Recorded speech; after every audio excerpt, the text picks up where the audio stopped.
ফের বঙ্গে প্রধানমন্ত্রী, এবার আন্তর্জাতিক যোগ দিবসের অনুষ্ঠানে কলকাতার রেড রোডে গঙ্গার পাড়ে যোগাসন করবেন নরেন্দ্র মোদী। রবিবারের মেগা ইভেন্টের প্রস্তুতি চলছে জোর কদমে।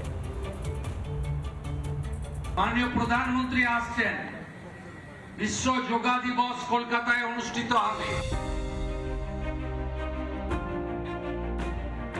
21শে জুন আন্তর্জাতিক যোগ দিবস।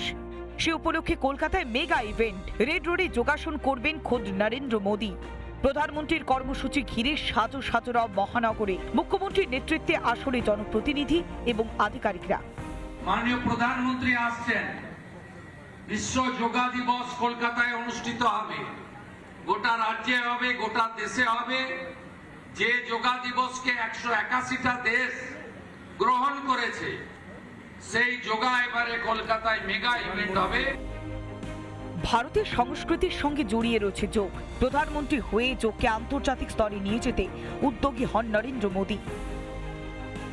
2014 সালের 27শে সেপ্টেম্বর 21শে জুন রাষ্ট্রসংঘে আন্তর্জাতিক যোগ দিবস হিসেবে ঘোষণার প্রস্তাব দিয়েছেন নরেন্দ্র মোদী। রেকর্ড সংখ্যক দেশের সমর্থনে 2014 সালের 11ই ডিসেম্বর রাষ্ট্রসংঘ কর্তৃক গৃহীত হয়।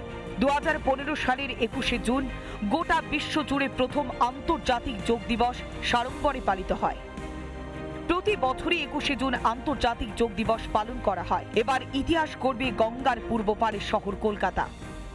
নরেন্দ্র মোদীজির কাছে কৃতজ্ঞ এবং মোদীর ইতিহাস হতে চলেছে রেড রোড, কলকাতা ময়দান, শহর, গঙ্গা বক্ষ সহ যেভাবে করে যোগার যে পার্টিসিপেশন হবে তা এর আগে কখনো পশ্চিমবঙ্গ দেখেনি।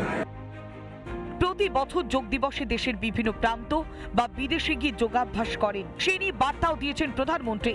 গত বছর ছিলেন বিশাখাপত্তনমে। 2024 সালে কাশ্মীরের শ্রীনগরে ডাল লেকের ধারে অবস্থিত শের ই কাশ্মীর আন্তর্জাতিক কনফারেন্স সেন্টারে আন্তর্জাতিক যোগ দিবসের অনুষ্ঠানে যোগ দিয়েছিলেন প্রধানমন্ত্রী নরেন্দ্র মোদী। 2023 সালে রাষ্ট্রপুঞ্জের সদর দপ্তরে গিয়ে আন্তর্জাতিক যোগ দিবস পালন করেছিলেন। এবছর কলকাতা আসছেন নরেন্দ্র মোদী। রিপাবলিক বাংলা। নানা ধরনের কন্টেন্ট দেখার জন্য লাইক করুন, শেয়ার করুন আমাদের ফেসবুক পেজ, সাবস্ক্রাইব করুন আমাদের ইউটিউব চ্যানেল। পাশাপাশি অন্যান্য ব্রেকিং নিউজের জন্য অবশ্যই চোখ রাখুন রিপাবলিক বাংলায়।